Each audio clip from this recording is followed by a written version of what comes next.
আসসালামু আলাইকুম প্রিয় শিক্ষার্থী, আজকের এই পর্বে আমরা তৃতীয় অধ্যায়ে দেখো যে পৃথিবীর গতি নিয়ে আলোচনা করব। কি পৃথিবীর গতি? এখান থেকে দেখো টাইপস হয়তো যতগুলো এমসিকিউ আছে সব এমসিকিউগুলো আমরা একটু সলভ করার চেষ্টা করব। চলো দেখি। বলতেছে 135 নম্বরে দেখো যে পৃথিবীতে দিন রাত হয় কোন গতির ফলে? কি যে পৃথিবীতে দিন রাত্রি হয়ে থাকে, দেখো পৃথিবীতে দিন রাত্রি হয়ে থাকে আমরা জানি আহ্নিক গতির ফলে। দেখো এই যে মনে করো যে এটা পৃথিবীর কক্ষপথ, এটা মনে করো যে পৃথিবী, মনে করো এটা হচ্ছে সূর্য। তো দেখো পৃথিবী আমরা বলতেছি কি পশ্চিম থেকে পূর্ব দিকে আবর্তন হচ্ছে, দেখো এদিক থেকে এভাবে আবর্তন করতেছে, এই যে পুরো এই দিক থেকে এদিকে আসতেছে, এটাকে আমরা বলছি আবর্তন। দেখো এই স্থানে যখন আমরা বলতেছি সূর্য আসছে, এই পৃথিবীতে এখানে যে দেশগুলো আছে সেখানে আমরা বলছি কি দিন, আর অপর স্থানের দেশগুলোকে আমরা বলছি কি রাত আছে। দেখো তাহলে আমরা বলছি কি দিন রাত্রি হচ্ছে কোন গতির ফলে বলতো? আহ্নিক গতির ফলে। কি আহ্নিক গতির ফলে। 136 নম্বর বলতেছে আহ্নিক গতির ফলে কি কি হয়? আচ্ছা সময় গণনা করা যায়। আচ্ছা আহ্নিক গতির ফলে কি সময় গণনা করা যায় বলো তো? আহ্নিক গতির ফলে কি সময় গণনা করা যায়, নাকি জোয়ার ভাটা হয়, নাকি দিন রাত হয়? আমরা জানি যে আহ্নিক গতির ফলে জোয়ার ভাটা হয়ে থাকে এবং কি দিন রাত হয়ে থাকে। আচ্ছা সময় গণনা করা যায় কিসের সাহায্যে? সময় গণনা যায় হচ্ছে দ্রাঘিমার সাহায্যে, তাই না? তাহলে আমরা বলছি কি 2 ও 3 আনসার। তাহলে কি আনসার বলো তো? এখানে 2 ও 3। এরপরে আমাদের হচ্ছে এরপর 137 যে পৃথিবীর আলোকিত ও অন্ধকার অংশের মধ্যবর্তী বৃত্তাকার, দেখো বৃত্তাকার অংশকে কি বলে? বলতেছে পৃথিবীর আলোকিত ও অন্ধকার অংশের মধ্যবর্তী বৃত্তাকার অংশকে কি বলে? কি বলে বলতেছে কি নিরক্ষবৃত্ত, ছায়াবৃত্ত, পূর্ণবৃত্ত নাকি অর্ধবৃত্ত? আমরা জানি দেখো পৃথিবীর আলোকিত এবং অন্ধকার বৃত্ত অংশের মধ্যবর্তী বৃত্তাকার অংশকে বলে হয় ছায়াবৃত্ত। কি বলে? ছায়াবৃত্ত বলে। এরপর আমাদের 138 নম্বর বলতেছে কত বছর পর পর অধিবর্ষ হয়? আমরা জানি কি অধিবর্ষ বা কি লিপ ইয়ার, দেখো ইংলিশে বলে কি লিপ ইয়ার। তো দেখো এই অধিবর্ষ বা লিপ ইয়ার হয়ে থাকে প্রায় 4 বছর পর পর। কত বছর পর পর? 4 বছর পর পর। তো দেখো প্রতি বছর 4 বছর পর পর ফেব্রুয়ারি দিন কি 28 দিনের পরিবর্তে 29 দিন হয়ে থাকে। কত দিন? 29 দিন। তারপরে বলতেছে দেখো যে 21শে জুন তারিখে পৃথিবীর উত্তর গোলার্ধে কি ঘটে? আচ্ছা 21শে জুন তারিখে পৃথিবীর উত্তর গোলার্ধে, দেখো নিরক্ষরেখা, নিরক্ষর থেকে উপর অংশকে বলছে উত্তর গোলার্ধ, নিচের অংশকে বলছে দক্ষিণ গোলার্ধ। এখন উত্তর গোলার্ধে কি হয়ে থাকে? দেখো 21শে জুন আমরা বলছি উত্তর গোলার্ধে সবচেয়ে কি বড় দিন থাকে? কি থাকে? সবচেয়ে বড় দিন থাকে। এই দেখো এই সময় সূর্যের অবস্থান থাকে কর্কট ক্রান্তি রেখা বরাবর। কোন ক্রান্তি বরাবর? কর্কট ক্রান্তি। দেখো যে কি লম্বাভাবে কিরণ দেয়, তার জন্য কি দিনটা বড় হয়ে যায়, সবচেয়ে বড় দিন, এবং কি ছোট রাত, রাতটা ছোট হয়ে যায়। তাহলে আমরা বলতেছি কি সবচেয়ে দীর্ঘতম দিন এবং কি ক্ষুদ্রতম, দেখো দীর্ঘতম দিন ক্ষুদ্রতম রাত, দীর্ঘতম দিন ক্ষুদ্রতম রাত।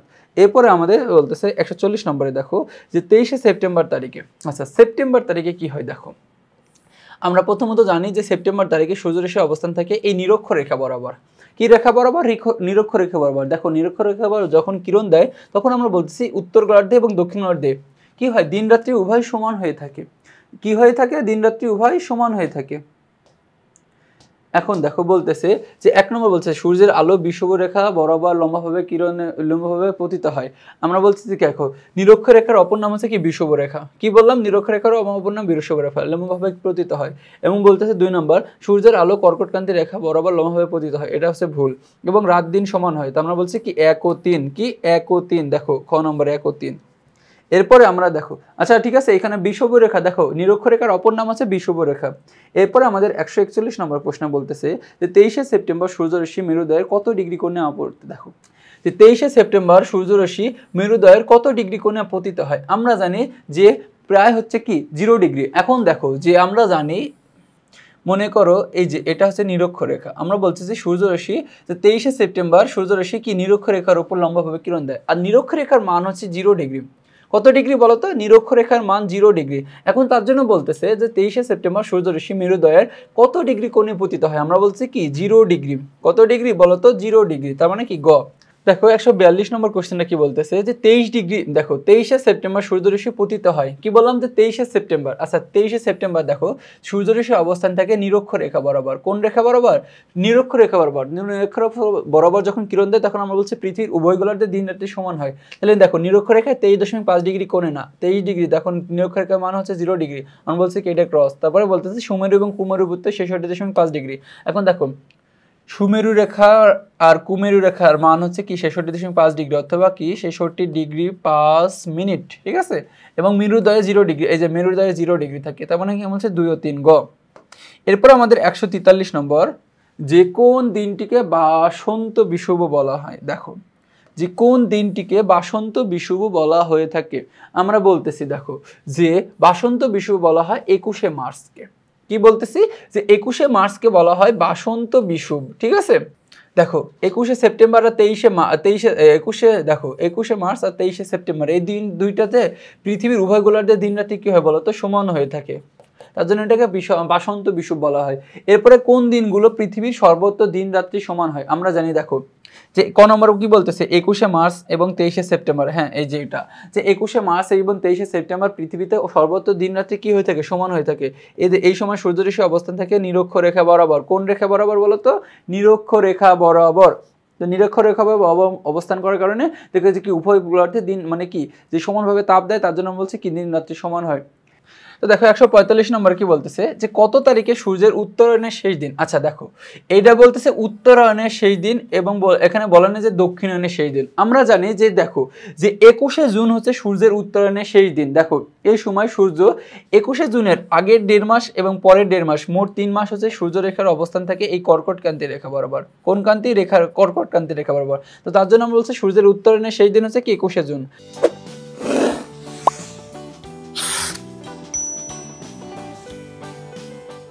তো দেখো 146 নম্বর কোশ্চেনটা আমাদের কি বলতেছে যে কত তারিখে দক্ষিণ গোলার্ধে সবচেয়ে ছোট দিন হয়? দেখো ছোট হয় যে দক্ষিণ গোলার্ধে সবচেয়ে ছোট দিন হয়। আচ্ছা দেখো আমরা বলছি কি উত্তর গোলার্ধে যা হয় তার বিপরীত হয় হচ্ছে দক্ষিণ গোলার্ধে। আমাদের উত্তর গোলার্ধে সবচেয়ে 21শে জুন বলতো কি হয়? 21শে জুন উত্তর গোলার্ধে সবচেয়ে বড় দিন হয়। কি বললাম? সবচেয়ে বড় দিন যদি উত্তর গোলার্ধে হয়, দেখো দিনটা যদি বড় হয় তাহলে আমরা বিপরীত হয়ে যাবে কি? বিপরীত হয়ে যাবে দক্ষিণ গোলার্ধে। তাহলে দক্ষিণ গোলার্ধে কি হয়ে যাবে বলতো? দক্ষিণ গোলার্ধে দিনটা হচ্ছে সবচেয়ে ছোট হয়ে যাবে। কি হয়ে যাবে? দিনটা সবচেয়ে কি হয়ে যাবে বলতো? দিনটা হয়ে যাবে ছোট। এরপরে আমাদের বলতেছি 47 নম্বরে যে কত তারিখে দক্ষিণ গোলার্ধে সবচেয়ে বড় দেখো বড় হয়, দিন সবচেয়ে বড় হয়। আমরা বললাম যে একটু আগে যে দক্ষিণ গোলার্ধে যা হবে উত্তর গোলার্ধে যা হবে তার বিপরীত হবে দক্ষিণ গোলার্ধে। আমাদের দেখো যে বলতেছে দক্ষিণ গোলার্ধে সবচেয়ে বড় দিন মানে গোলার্ধের দিন সবচেয়ে বড় হয়। আচ্ছা ডিসেম্বর মাসে আমাদের উত্তর গোলার্ধে কি হয় বলতো? উত্তর গোলার্ধে সবচেয়ে ছোট দিন থাকে।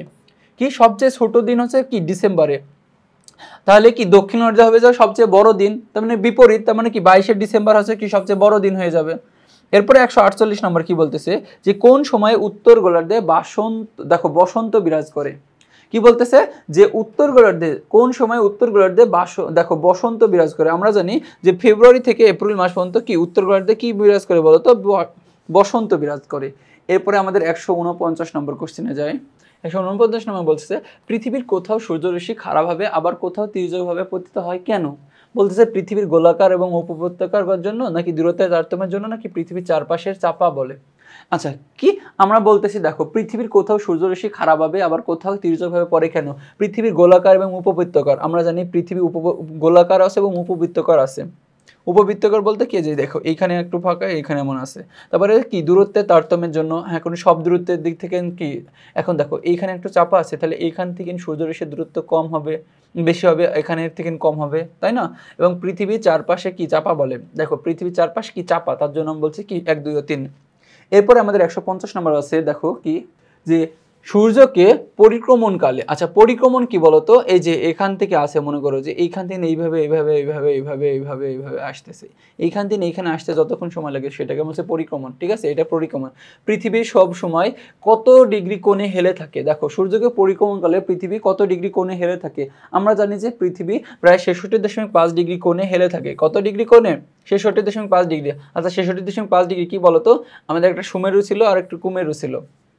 তারপরে 151 নম্বর বলতেছে যে ঋতু পরিবর্তনের কারণগুলো কি কি? আচ্ছা কি কি কারণে ঋতু পরিবর্তন হয়ে থাকে? বলতেছে যে সূর্যরশ্মি পতনের দৈর্ঘ্য, নাকি দিন রাত্রি হ্রাস বৃদ্ধি, নাকি পৃথিবী সর্বদা 66 ঘূর্ণন। আমরা জানি দেখো ঋতু পরিবর্তনে এগুলো সবগুলোই কারণ। যে সূর্যরশ্মির পতনের দৈর্ঘ্যের কারণে ঋতু পরিবর্তন হয়, দিন রাত্রি হ্রাস বৃদ্ধির কারণে ঋতু পরিবর্তন হয়, আবার পৃথিবী দেখো সর্বদা 66.5 ডিগ্রি কোণে ঘূর্ণনের কারণে। তার মানে কি 1 2 ও 3।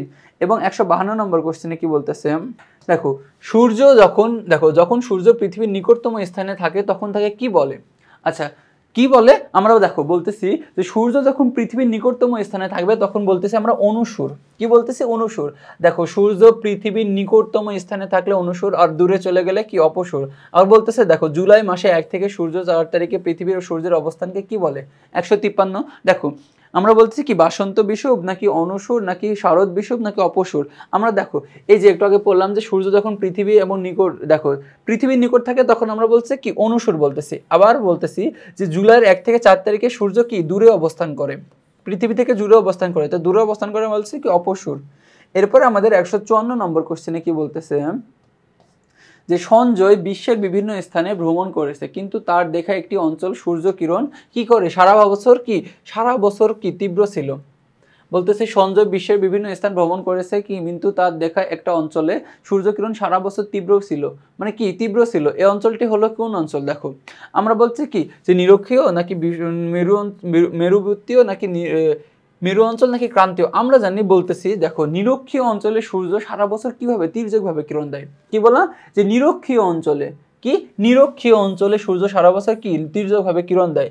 তারপরে 155 নম্বর কোশ্চেনে কি বলতেছে দেখো যে বাংলাদেশে কোন গোলার্ধে অবস্থিত। আচ্ছা বাংলাদেশ কোন গোলার্ধে অবস্থিত? আচ্ছা এর আগে আমাদের একটা শিখে যে এটা হচ্ছে নিরক্ষরেখা। নিরক্ষরেখার উপরে একটা রেখা আছে 23.5 ডিগ্রি উত্তরের রেখা, সেটাকে আমরা বলছি কি কর্কটক্রান্তি রেখা। কি রেখা? কর্কটক্রান্তি রেখা। দেখো এই রেখাটা হচ্ছে কি কর্কটক্রান্তি। তো আমরা একটা এমসিকিউ পড়ছিলাম যে কর্কটক্রান্তি রেখা, দেখো যে কর্কটক্রান্তি রেখা যেটা আমাদের সবই তো কাল্পনিক রেখা, যে এই রেখাটা যে দেশগুলোর উপর দিয়ে গেছে তার মধ্যে কি বাংলাদেশ একটি। তো তার জন্য কি বাংলা দেখো কর্কটক্রান্তি রেখা বাংলাদেশের উপর দিয়ে অবস্থান করছে। আর কর্কটক্রান্তি রেখা কোন দিকে অবস্থিত বলো তো? নিরক্ষরেখা থেকে উত্তর দিকে, তাহলে বাংলাদেশ হচ্ছে উত্তর গোলার্ধে অবস্থিত। কোন গোলার্ধে? উত্তর গোলার্ধে। এরপর আমাদের 156 নম্বর কোশ্চেনে কি বলতেছে যে পৃথিবী, দেখো 156 নম্বর, পৃথিবী উপবৃত্তাকার পথে পরিক্রমণ করার কারণে কি হয়? কি হয় দেখো বলতেছে যে ঋতু পরিবর্তন হয় নাকি হচ্ছে দিন রাত হয় নাকি হচ্ছে দেখো যে দিন রাত সংঘটিত হয় নাকি হচ্ছে কি যে দিন রাত্রির দৈর্ঘ্যে তারতম্য হয়। আচ্ছা দেখো উপবৃত্তাকার কক্ষপথ বলতেছে কি উপবৃত্তাকার, মানে এখানে আমাদের বার্ষিক গতির কথা বলতেছে। কি গতির কথা বলতেছে? বার্ষিক গতির কথা বলতেছে। তো দেখো এটা আমাদের পৃথিবী। তো দেখো এই যে এখান থেকে না আমাদের পৃথিবী যে এইভাবে উপবৃত্তাকার কক্ষপথে কি করতেছে? পরিক্রমণ করতেছে। তো এই পরিক্রমণ করাকে আমরা বলতেছি কি বার্ষিক গতি। তো বলতেছে এই বার্ষিক গতির ফলে কি হয় যে ঋতু পরিবর্তন হয় আমরা জানি, তারপরে দিন রাত সংঘটিত হয় তো কি কারণে? আহ্নিক গতির কারণে। কি গতির কারণে? আহ্নিক গতির কারণে। আহ্নিক গতির ফলে দিন রাত হয়ে থাকে। তাহলে আমরা বলতেছি কি দিন রাত তারতম্যের কারণে। তো দিন রাত্রির দৈর্ঘ্যে তারতম্য ঘটে, দিন রাত্রি কি হয়ে যায়? তারতম্য ঘটে। তাহলে আমরা বলছি কি 1 ও 3 খ। তো দেখো এর মাধ্যমে আমরা কি টাইপ 7 এর টাইপ 6 এর সকল কোশ্চেন সলভ করে ফেললাম। তো পরবর্তীতে আমরা কি টাইপ 7 এ নিয়ে দেখা হবে তোমাদের সাথে। ততক্ষণ পর্যন্ত তোমরা সুস্থ থাকো, ভালো থাকো। আসসালামু আলাইকুম।